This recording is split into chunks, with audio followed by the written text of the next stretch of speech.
안녕하세요.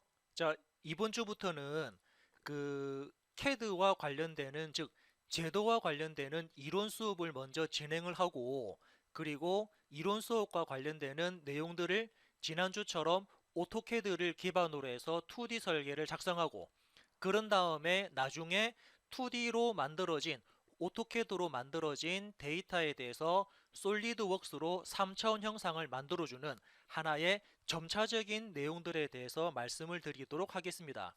그래서 첫 번째 시간은 먼저 제도와 관련되는, 즉 2D를 만드는, 2D를 설계하기 위한 가장 기본적인 기초 과정에 대해서 어떤 내용들을 기반으로 해서 우리가 2D를 그릴 건지, 그리고 그렇게 그려진 2D를 어떻게 3차원으로 표현할 건지에 대한 내용들을 기본적인 이론적인 부분들을 바탕으로 해서 먼저 말씀을 드리도록 하겠습니다. 자, 첫 번째 나오는 부분을 가만히 보면은 첫 번째는 먼저 설계와 제도의 차이점이 나와 있습니다. 보통 우리 두 번째부터 볼까요? 두 번째부터 보게 되면은 제도라는 부분은 뭐라고 되어 있습니까? 우리 지난주에 작업했던 것처럼 설계자의 요구사항을 그냥 일정한 규칙에 따라서 선이나 문자나 기호라든지 주석 등을 그냥 간단하게 도면, 즉 종이에다가 그림을 그리는 부분을 우리는 제도라고 그러고요. 단지 그냥 다른 사람들이 알아볼 수 있게 그냥 그림으로 그리는 걸 제도라고 하는데, 위에 있는 설계라는 부분은 뭐냐면 그렇게 그려진 제도라는 그림을 이제 우리가 실질적인 제품을 만들어야죠. 제품을 만들기 위한 필요한 내용들을 이렇게 필요한 내용들을 하나씩 하나씩 추가시키는 내용이죠. 어떤 재료로 만들 건지, 어떤 모양으로 만들 건지, 그리고 어떻게 만들 건지. 그죠? 뭐 예를 들면은 뭐 쇠를 깎을 건지 아니면 용접을 할 건지, 그렇게 어떤 식으로 물건을 만들 건지, 그리고 그 물건을 만들 때 뭐 물건에 대한 두께를 두껍게 해가지고 튼튼하게 만들 건지, 아니면은 물건에 대해서 두께를 얇게 주면서 가볍게 만들 건지, 이러한 각각의 합리적이고 종합적인 내용들을 전체적으로 도면에 포함시키는 게 바로 종합적인 기술 설계라고 합니다. 자, 다시 말씀드리면 설계라는 부분은 어떻게 만들어 나가는지에 대한 전체적인 내용들을 설계라고 그러고요. 두 번째 나와 있는 제도는 말 그대로 종이에다가 그림을 그리고 다른 사람들이 알아보기 쉽게 그냥 그림을 표현하고 그림을 그리는 걸 우리는 제도라 그럽니다. 자, 세 번째 나와 있는 CAD.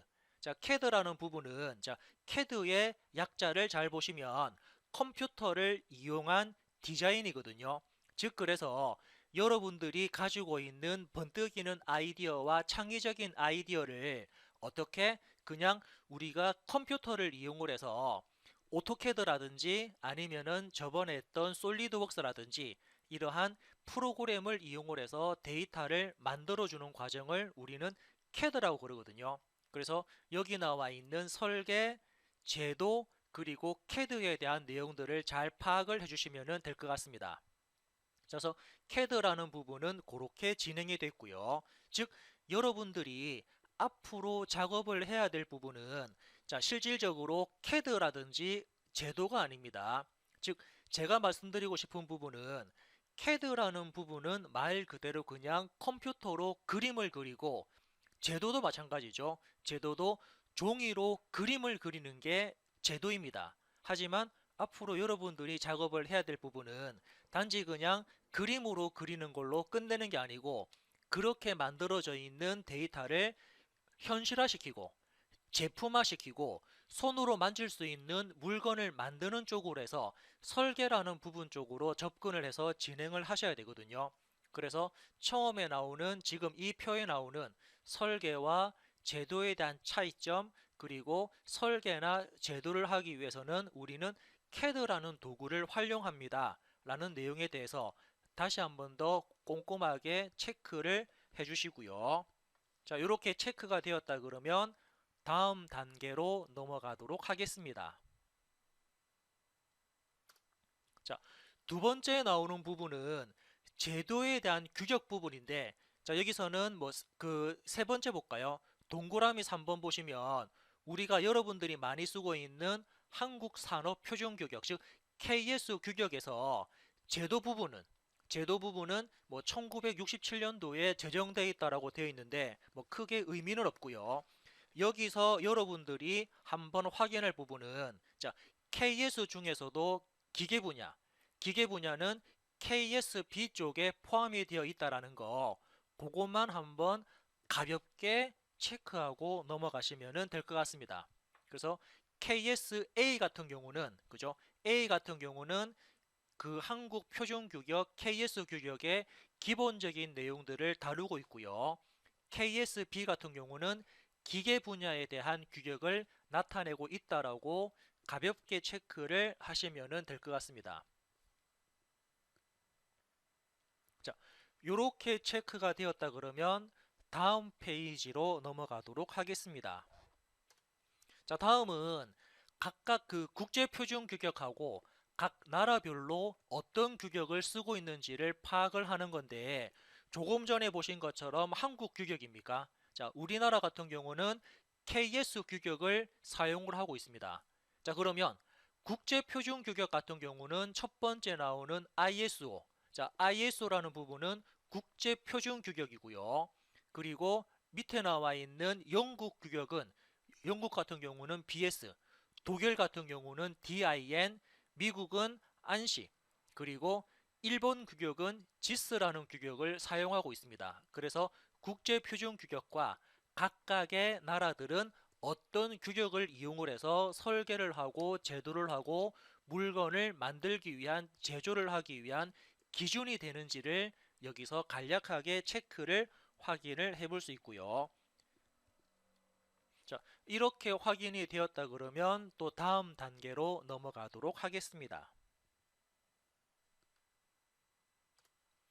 자, 그래서 뭐 여기 나오는 우리나라 KS 제도에 대한 역사들이 나오는데 요것도 그냥 가볍게 읽고 넘어가고요. 크게 뭐 중요한 부분은 아니니까 바로 그냥 넘어가도록 하겠습니다.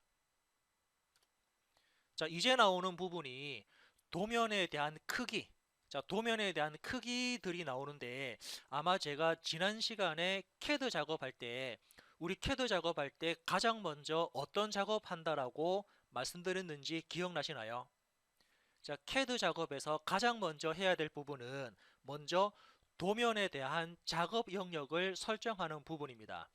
그 도면에 대한 작업 영역을 설정하는 게 바로 사각형을 우리가 그죠? REC라는 기능을 이용을 해서 REC라는 기능을 이용을 해서 사각형을 그렸는데, 그때 사각형을 그릴 때 A4 용지였나요? A4 용지 같은 경우는 가로 297에 세로가 210이었고요. 그리고 가장 큰 사이즈 A0 사이즈가 가로 1189에 세로 841이라는 규격을 사용하고 있다라고 용지 크기, 종이 크기를 제가 이렇게 말씀을 드렸습니다. 아마 지난주에 우리가 캐드 작업할 때는 제가 A3 용지를 기준해서 캐드 작업을 했거든요.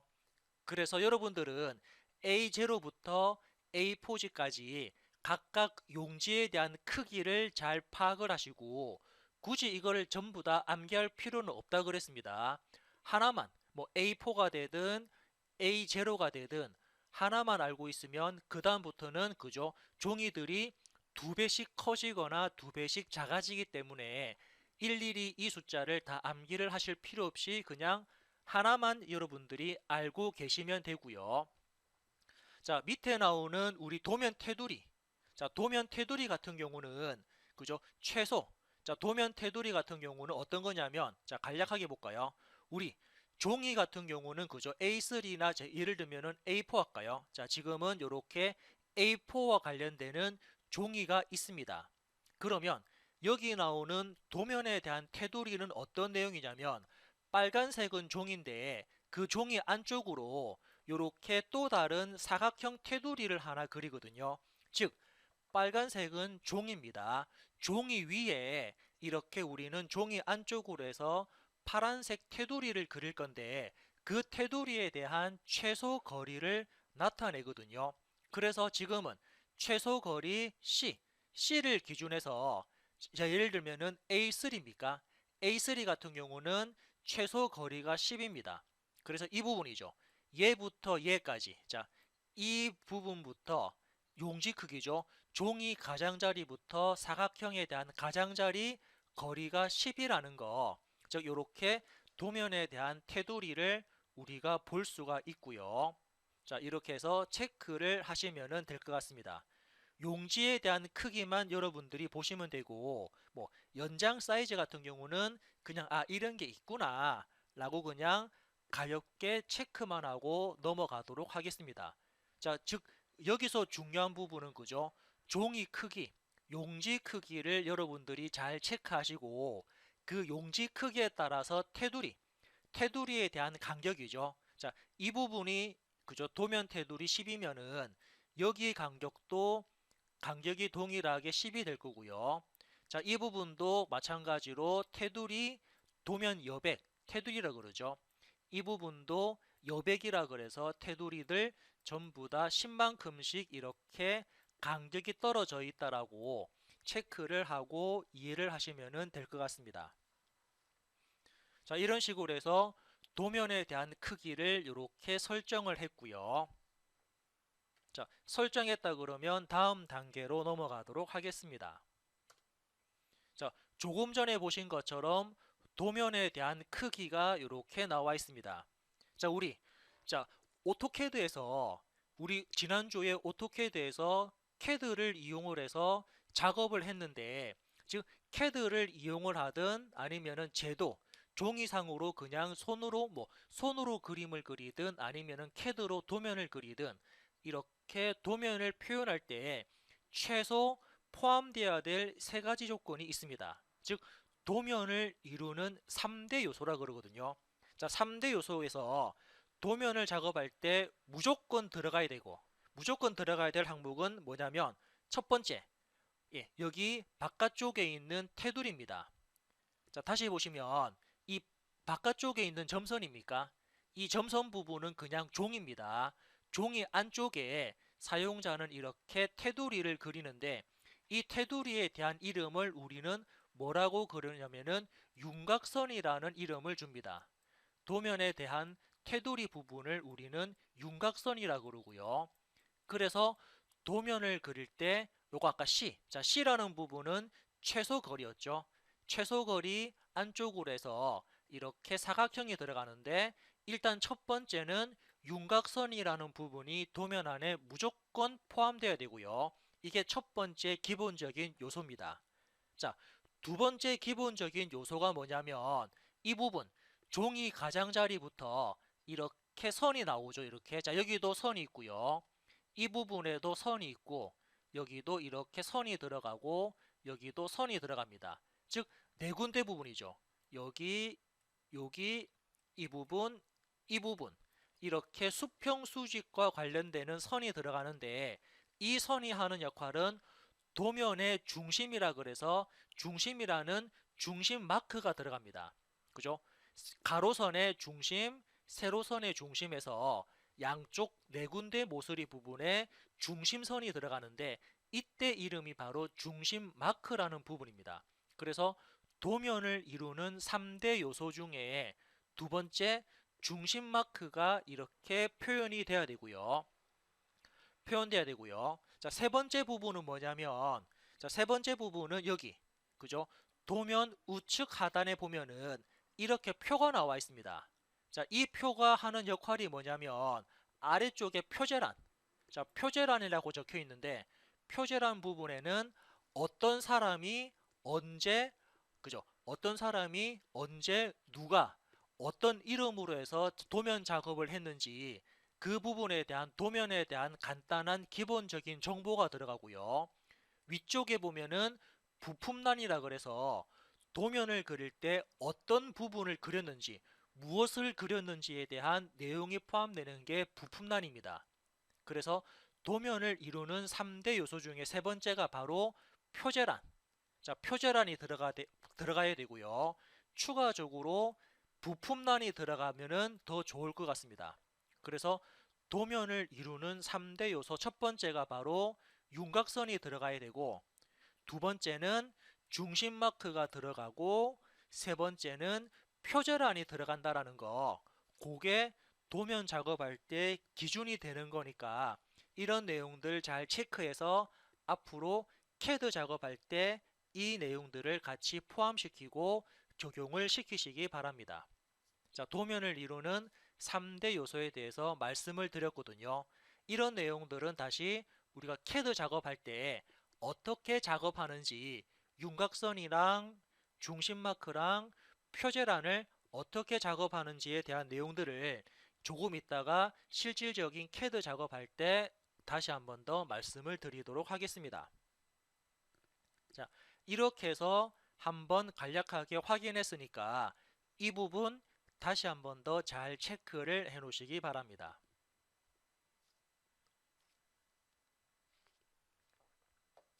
자, 이제 다음 단계로 넘어갈까요? 자, 다음 페이지를 보시면은 자, 여기 나와 있네요.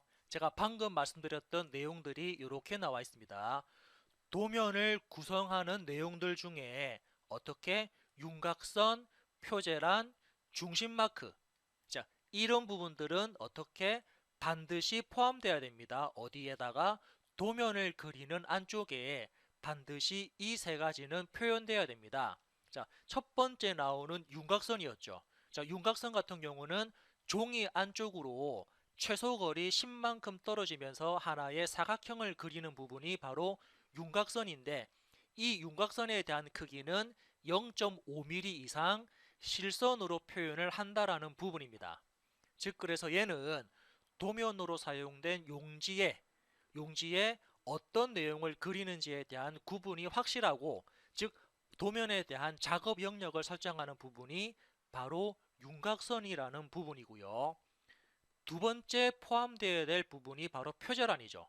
자, 표제란 같은 경우는 도면과 관련되는 필요한 사항들, 즉 조금 전에 말씀드린 것처럼 누가 그렸는지, 언제 그렸는지, 그리고 이 도면에 대한 이름이 무엇인지 이러한 전형적인 사항들을 어디다가 우측 하단에다가 표현하는 게 바로 표제란이라는 부분이고요.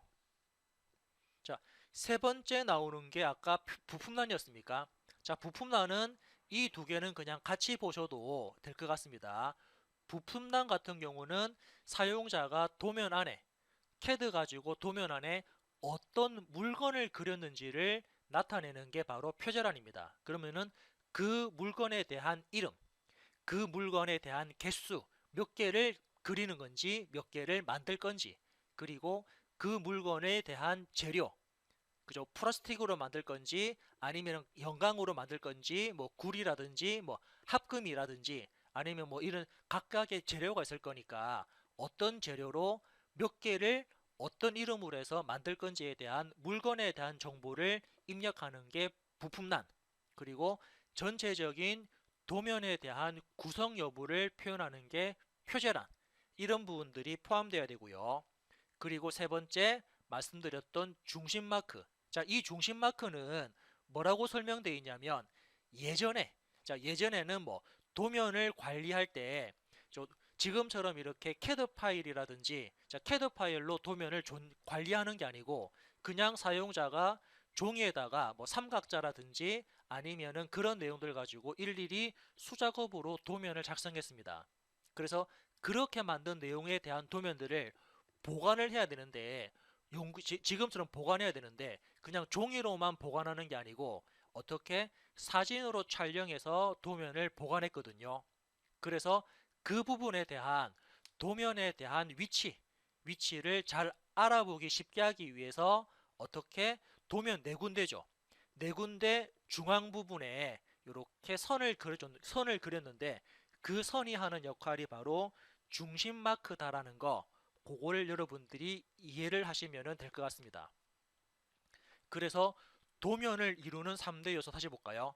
윤곽선 들어와야 되고 표제란 들어와야 되고 중심 마크까지 이렇게 표현돼야 된다는 거, 그걸 다시 한번 더 제가 말씀을 드렸습니다.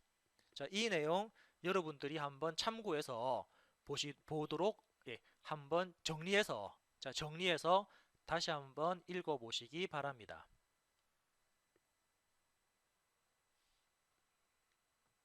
자, 체크됐으면은 다음 페이지로 넘어갈게요.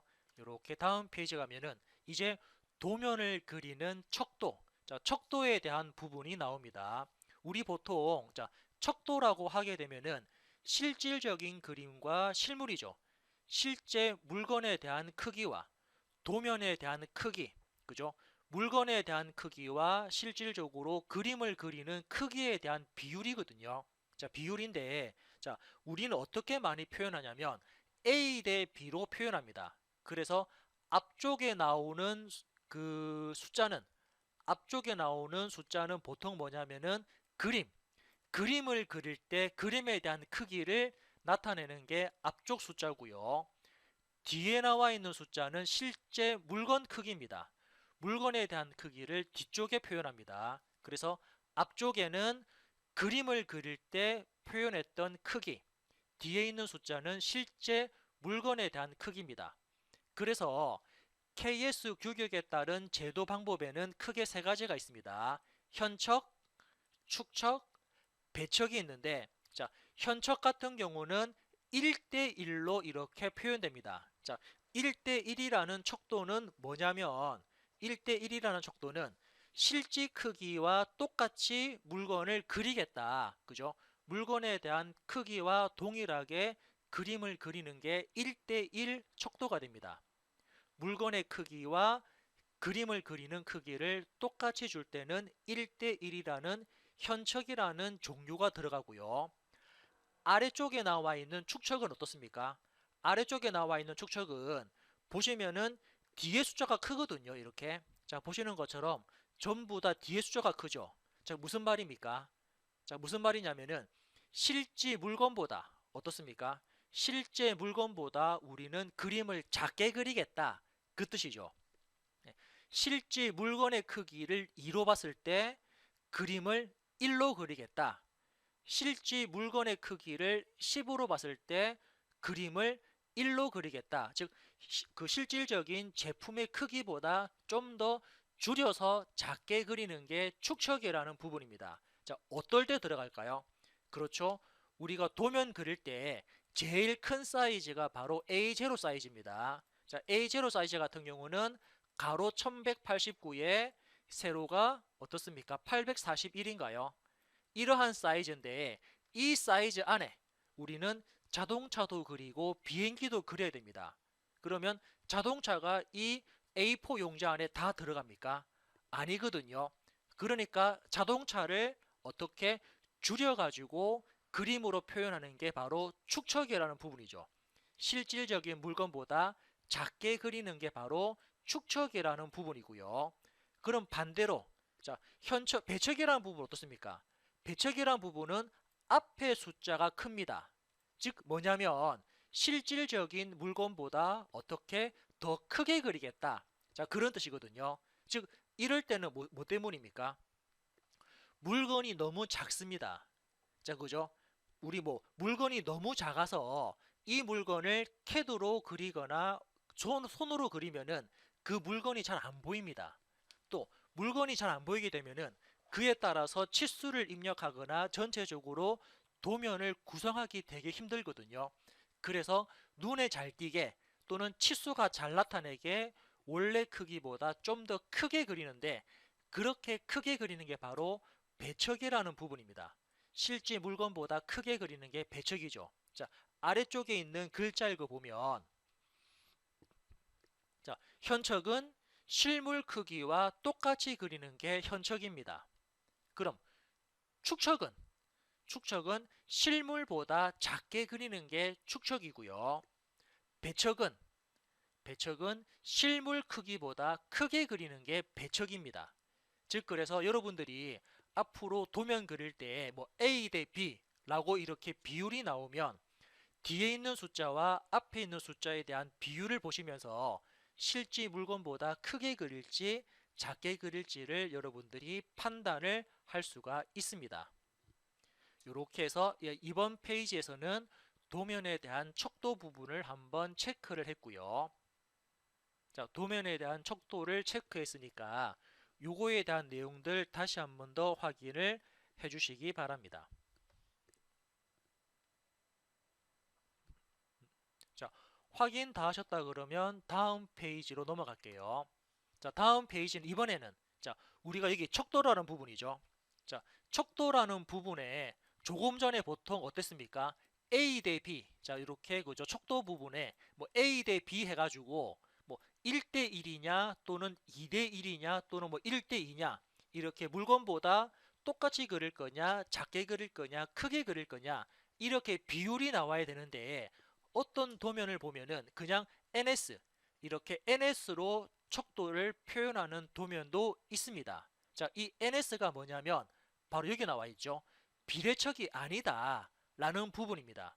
그래서 특별히 정해진 척도 값으로 그리지 못하거나 또는 뭐 좌우 균형 있게 비례하지 않다. 자, 뭐 꼭 이렇게 내가 두 배로 크게 키워서 그리겠다 또는 절반 줄여 그리겠다 그런 게 아니고 크게 그리긴 그릴 건데 그냥 뭐 비율 없이 크게 그리거나 작게 그릴 때는 특별하게 내가 몇 배 뭐 크게 그렸다 몇 배 작게 그렸다 이런 기준이 없을 때는 그냥 척도 부분에 NS라는 부분으로 표시하죠. 그냥 넌 스케일이다. 예, 정확한 비례가 아니다라고 이렇게 사용자들한테 알려줄 때는 NS라는 척도도 같이 활용한다라는 거 그런 부분들 잘 체크를 또 해주시면 될 것 같습니다. 그래서 도면을 그릴 때 척도 부분에 NS라고 표시되어 있어도 당황하지 말고 아 이런 내용들이 있구나 라는 부분을 여러분들이 알아야겠죠. 자, 지금 이런 부분들 왜 한다라고 생각하십니까? 자, 이 부분이 자, 제가 지난 시간에 CAD를 하기 위해서 CAD를 배우면 안 된다 그랬거든요. 자, 지금 CAD를 하기 위해서 CAD를 배우면 그냥 여기 나와 있는 NS에 대한 의미를 모릅니다. 즉, NS에 대한 의미를 모르면, 즉 이거죠. 이 그림을 분석을 할 수 없으면 CAD를 아예 손을 못 댑니다. 그냥 보고 뺏기는 것밖에 안 되거든요. 그런데 이 의미를 모르면은 보고 뺏길 수도 없습니다. 어떤 의미인지를 알아야지 그죠? 도면을 작성할 건데 아무런 정보라든지 아무런 기본적인 지식이 없으면은 요거에 대한 내용을 도면을 작성을 할 수가 없거든요. 그래서 이러한 기본적인 이론적인 부분들을 바탕으로 해서 CAD 작업을 해야지 이런 지식이 없다 그러면 CAD 명령어 아무리 많이 알아도 도면 선도 못 그립니다. 자, 예, 그래서 이런 이론적인 내용들을 바탕으로 해서 다른 사람들이 잘 알아볼 수 있는 도면을 작성해야겠죠. CAD 작업을 해야 되고 솔리드웍스 작업을 해야 됩니다. 자, 제가 방금 어떤 말씀을 드렸냐면은 이거죠. 자, 다시 보시면은 자, 이런 부분도 있습니다. 잘 그린 도면과 못 그린 도면이 있습니다. 어떤 도면은 잘 그렸다라고 표현하고 어떤 도면은 못 그렸다라고 좀 부족하다라고 이렇게 표현 쓰는데 그 기준이 뭐냐면 바로 제3자가 봤을 때 빠르게 이해를 하고 그 도면에 대한 분석을 할 줄 안다 그러면 그 도면은 잘 그린 도면입니다. 잘 표현된 거고요. 그런데 본인이 아닙니다. 본인이 아니고 본인이 그린 도면을 제3자가 봤을 때 도면을 제대로 이해를 못하면은 그 도면은 잘못 표현된 도면이거든요. 즉, 다른 사람들이 알아볼 수 있게 도면을 그린다라는 부분은 서로 간에 약속되어 있고 규칙으로 정해져 있는 그러한 그죠 법칙이라 그러나요? 그러한 법칙이라든지 그런 공식들을 써야 되는데 그러한 법칙이나 공식이 바로 지금 우리가 하고 있는 이 KS 규격, KS 규격과 관련되는 내용입니다. 예, 그래서 여러분들이 여러분들의 생각을 2D로 오토캐드로 표현하거나 솔리드웍스로 표현할 때 다른 사람들이 알아볼 수 있게끔 서로 간에 약속되어 있는 규칙을 이용을 해서 작업을 한다 그러면 KS 규격, 지금 하고 있는 이 KS 규격을 잘 이해하고 이 부분을 바탕으로 해서 물건을 설계하고 개발하고 생산을 하면 될 것 같습니다. 이렇게 척도라는 부분에 대해서 그리고 한번 이렇게 말씀을 드렸고요. 자, 다시 앞으로 돌아와서 NS. 자, NS라는 척도는 비례척이 아니다 라는 부분을 한번 활용을 하시고요. 자, 요거 체크했고 확인하셨습니까? 그러면 다음 단계로 또 넘어가도록 하겠습니다.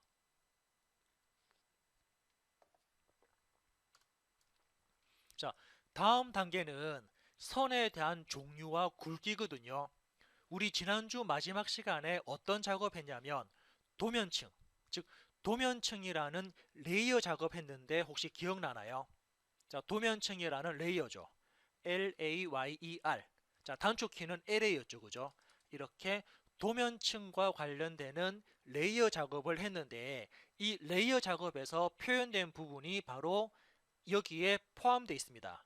자, 우리 지난 시간에 외형선, 도면층 외형선 만들었고요. 수문선도 만들었고 중심선도 만들었죠. 즉 그러면 외형선 같은 경우는 지난주에 초록색으로 그렸습니다. 수문선 같은 경우는 사용자가 눈에 보이지 않는 거죠. 자, 눈에 보이지 않는 부분은 노란색으로 그린다라고 말씀드렸고 그때 이렇게 점선이 들어갑니다. 라고 말씀드렸고요. 중심선 같은 경우는 어떻게 물체의 중심이죠. 원에 대한 중심, 물체에 대한 중심 같은 경우는 빨간색으로 표현되었는데 그때는 중심선, 자, 지금 보시면 그죠? 우리 1점 가는 쇠선이라는 명칭을 씁니다.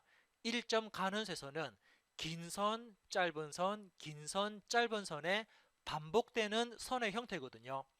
이렇게 해서 선에 대한 종류를 우리가 지난주에 레이어라는 기능을 이용을 해서 만들었죠. 예, 그래서 이 레이어에 대한 부분은 지금 나와 있는 KS 규격, 자, 이러한 KS 규격을 바탕으로 해서 만들어진 겁니다. 자, 선의 굵기 볼까요? 외형선 같은 경우는 어떻습니까? 외형선 같은 경우는 눈에 보이는 거죠. 물체의 눈에 보이는 부분을 우리는 외형선이라 그러는데 선 굵기는 지난주에 도면 작업할 때 0.5mm를 줬죠. 즉, 이 범위 안에 들어가는 0.5를 줬습니다. 그리고 눈에 보이지 않는 선을 우리는 그죠? 어떤 물체에 가려가지고 보이지 않는 선을 우리는 노란색, 자, 점선으로 그렸는데 정식적인 명칭은 은선이나 파선입니다. 은선이나 파선이 눈에 보이지 않는 선, 숨은 선이거든요. 점선이라는 표현은 안 씁니다. 정식 명칭은 은선이나 파선입니다. 그래서 은선이나 파선, 숨어 있는 선을 우리 굵기, 지난주에 0.35 줬나요? 자, 그래서 숨어 있는 선은 0.35로 작업을 했고, 그리고 물체의 중심이죠. 중심을 나타내는 선을 우리는 중심선이라 그러는데 정식 명칭은 1.3선입니다. 그래서 이때 굵기를 0.18 했나요? 자, 이러한 내용들 기반으로 해서 CAD에서 레이어, 도면층 작업을 했죠. 자, 이렇게 작업했고요. 자, 아래쪽에 나와 있는 뭐 특수 지시선 어떻습니까? 특수한 가공을 할 때 사용되어지는 선이 바로 특수 지시선. 어떤 물체에 자, 이 부분은 좀 더 정밀하게 가공을 하자 또는 열 처리를 하자 이렇게 특수하게 요구하는 내용들에 대해서는 특수 지시선인데 얘는 굵은 1점세선입니다. 1점세선이 보시는 것처럼 중심선이죠. 그런데 굵기는 가는 선이 아닌 굵게 표현하는 게 바로 굵은 1점세선. 그래서 굵게 표현했기 때문에 어떻습니까? 굵게 표현했기 때문에 얘는 초록색으로 그림을 그립니다.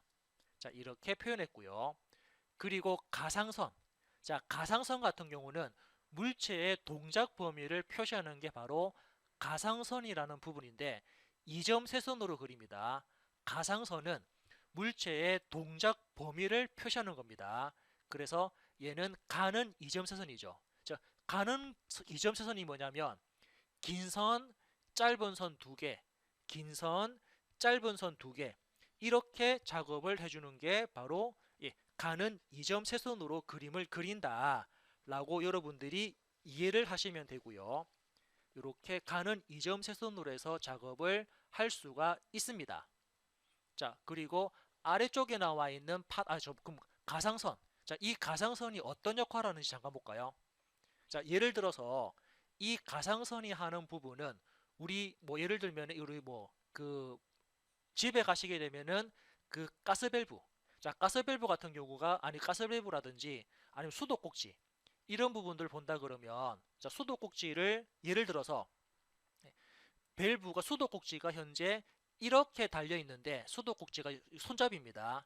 아니면 우리 문고리 같은 경우에 손잡이가 이렇게 달려 있는데 자, 손잡이를 아래쪽으로 내리면 손잡이가 어떻게 됩니까? 이렇게 표현되죠. 손잡이를 그 손으로 내리면은 이렇게 표현되니까 어떻게 원래 있는 위치에서 아래쪽으로 동작이 되었다 라는 부분을 표시할 때 원래 위치에서 손잡이를 내리면 아래쪽으로 이만큼 내려갑니다 라고 그래서 이때 쓰는 부분이 바로 가상선이라는 부분입니다. 네. 그리고 마지막에 나오는 파단선입니까? 파단선은 어떻게 이렇게 자유롭게 자, 자유롭게 그리는 게 파단선인데 요거는 어떤 물체를 잘라서 절단해서 그림을 그릴 때 쓰는 게 바로 파단선입니다. 즉 물체가 너무 길거든요. 어떤 파이프 같은 경우에 물체가 너무 깁니다. 이렇게 너무 긴 부분을 도면으로 표현하기에는 너무 그죠? 너무 길다 보니까 어떻게 중간 부분을 이렇게 잘라서 표현하거든요. 자, 중간 부분 잘라 표현하면 이렇죠. 이렇게 봉이 있고요. 봉이 있는 상태에서 이렇게 잘리고 그리고 이 부분도 이렇게 봉이 있는 상태에서 이렇게 자르면 원래 길이는 이만큼인데 중간을 잘라서 이렇게 우리는 짧게 표현도 할 수 있거든요. 그게 바로 그때 쓰는 게 바로 파단선이라는 부분으로 활용을 할 수가 있습니다. 자, 요거에 대한 내용들 다시 한 번 더 여러분들이 파악을 하시고요. 이런 내용들을 파악을 한 상태에서 오토캐드로 작업을 이제 이런 내용들을 알고 있는 상태에서 캐드로 작업을 하면은 다른 사람들이 좀 더 쉽게 그 도면을 이해를 할 수 있거든요. 그래서 요거에 대한 내용들 한번 잘 파악을 해 보시기 바랍니다. 자, 이렇게 표현됐다 그러면 이제 다음 단계로 넘어가도록 하겠습니다. 자, 다음 페이지 볼게요.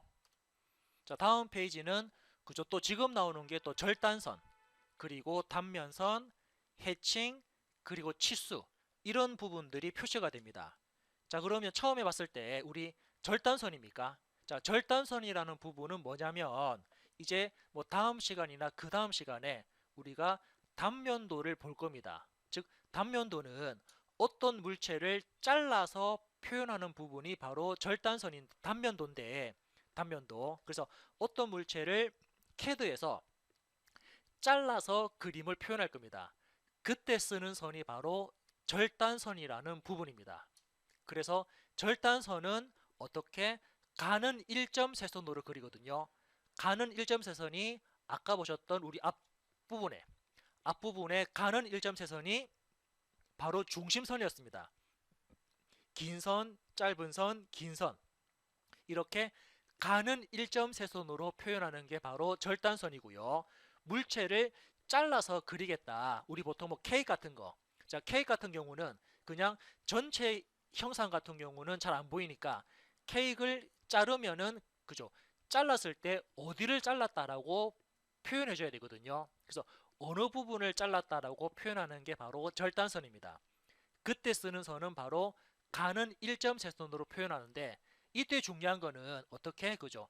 그 절단선의 시작되는 부분과 절단선의 끝나는 부분은 굵은 선으로 표시합니다. 그죠? 양쪽 부분은 굵은 선으로 표시하고요. 그리고 이렇게 꺾이는 부분, 이렇게 꺾여서 표현되는 부분도 마찬가지로 굵은 선으로 표시하죠. 자, 굵은 선은 조금 전에 어떤 거였습니까? 굵은 선은 다시 앞으로 돌아갈까요? 굵은 선은 그렇죠. 초록색으로 표현합니다.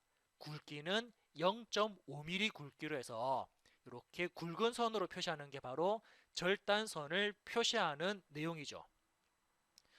자, 이번에는 단면도 볼까요? 자, 단면선 같은 경우는 자, 단면선은 단면도를 그릴 경우 이렇네요. 단면도를 그릴 경우 그 그림을 조금 전에 그죠? 절단선이라는 부분을 이용을 해서 물체를 어디는 부분을 어디를 잘랐다라고 이렇게 경계선을 그리는데 그렇게 잘라서 그림을 그려야죠. 자른 부분에 대해서 그림을 그릴 건데 그때 어떻게 그림을 잘라서 표현한 그림이 어떤 모양이더라 라고 표시를 하는 게 바로 단면선이라는 부분입니다. 이것도 실질적으로 CAD 표현할 때 작업을 할 거고요. 마찬가지죠. 가는 선은 중심선으로 그립니다. 안쪽에 그죠? 중심선으로 해서 이렇게 가는 선 빨간색 표현하고 양쪽 부분은 굵은색, 초록색으로 표현을 합니다. 자, 다음은 해칭선입니다. 해칭선은 그죠? 어떤 물체를 이렇게 잘라서 표현했다. 어느 부분을 자르게 되면은 속내부가 보이는데 속내부가 잘라서 표현되는 속내부에 대한 단면, 단면을 표시할 때는 지금처럼 가는 실선입니다. 가느다란 선이죠. 가는 선이기 때문에 빨간색으로 표현하고요. 실선이기 때문에 그냥 일반적인 선으로 그립니다. 그때 45도 각도로 빗금을 쫙 쳐주는 게 바로 물체를 잘라서 속내부를 보고 있다. 속내부를 보고 있기 때문에 이 물체는 자른 거죠. 잘랐다라고 표시하는 부분이 바로 해칭선이라는 부분입니다. 그렇고요. 이제 나오는 부분이 치수, 치수 보조선, 지시선. 아직 우리가 저번 시간에 치수라는 부분에 대해서는 말씀 안 드렸는데 이제 우리가 도면을 그린 다음에 그 도면에 대한 크기 정보를 사용자들한테 보여줘야 되거든요. 그때 크기 정보를 나타내는 게 바로 치수인데 치수는 지금처럼 빨간색으로 가는 거죠. 가는 실선입니다.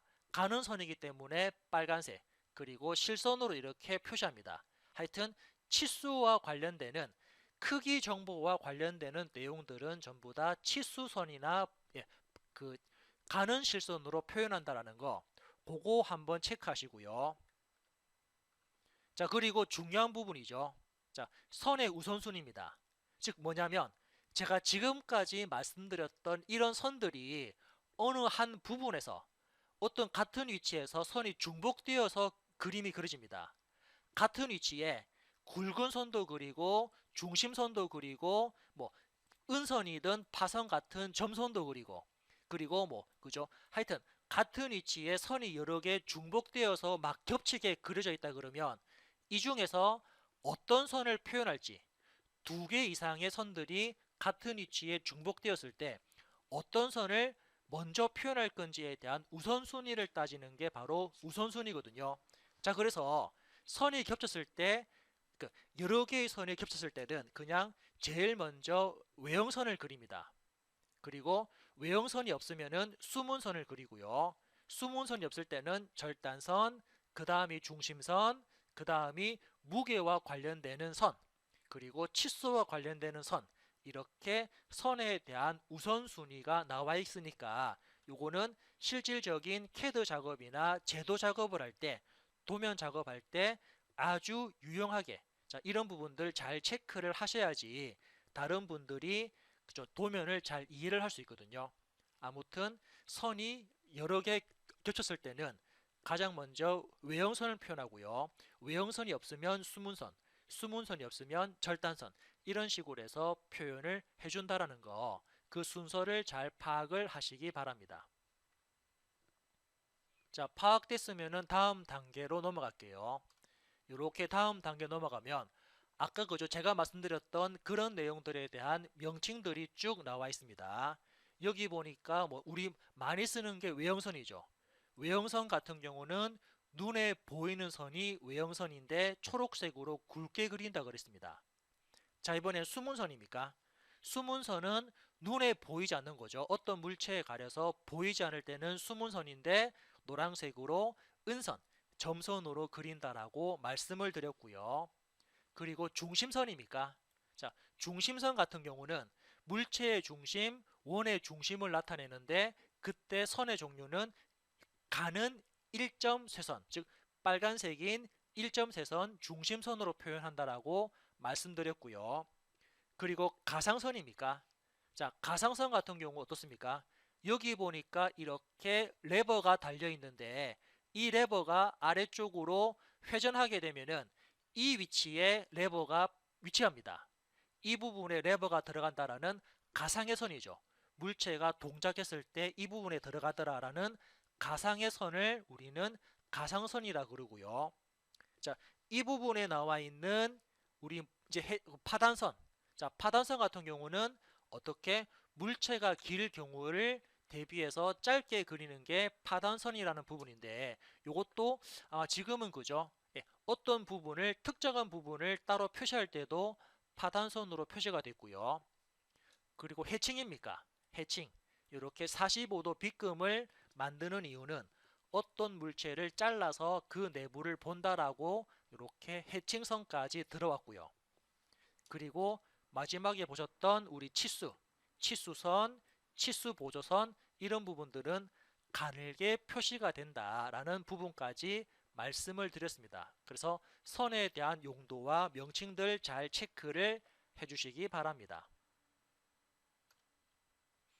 자, 요거는 이제 선에 대한 굵기죠. 선에 대한 굵기는 제가 앞전 시간에 말씀드렸던 그런 내용들입니다. 그죠? 같은 내용들, 같은 의미로 포함되니까 요거는 다시 건너뛰고요. 자, 요거 이제 마지막이 아니죠. 그죠? 도면의 크기와 표제란입니다. 도면을 구성하는데 이렇게 구성이 됩니다. 자, 다시 이제 정리한다 그러면 도면을 이루는 3대 요소가 그죠? 바깥쪽에 있는 이 이점 세선은 종입니다. 종이 안쪽에 사용자가 이러한 사각형 테두리를 그리는데 종이 안쪽에 이렇게 사각형 테두리를 그리는데 이 테두리에 대한 명칭이 바로 윤곽선이었고요. 그리고 윤곽선 중간에 윤곽선 중간에 이렇게 선들이 들어가는데 이 선이 하는 역할이 바로 어떤 거? 중심 마크죠. 그리고 여기 A. 자, 예를 들면은 이 부분에 B라는 부분이 어떤 부분이었습니까? 그렇죠. 표제란이 들어갑니다. 자, 이게 바로 이제 도면을 이루는 3대 요소다라는 거 그렇게 체크를 했습니다. 자, 그래서 이번 시간에는 선의 도면을 이루는 구성 요소 그리고 도면을 작성할 때 사용되어지는 선에 대한 종류와 굵기 그리고 뭐 척도 이런 부분들에 대해서 말씀을 드렸고요.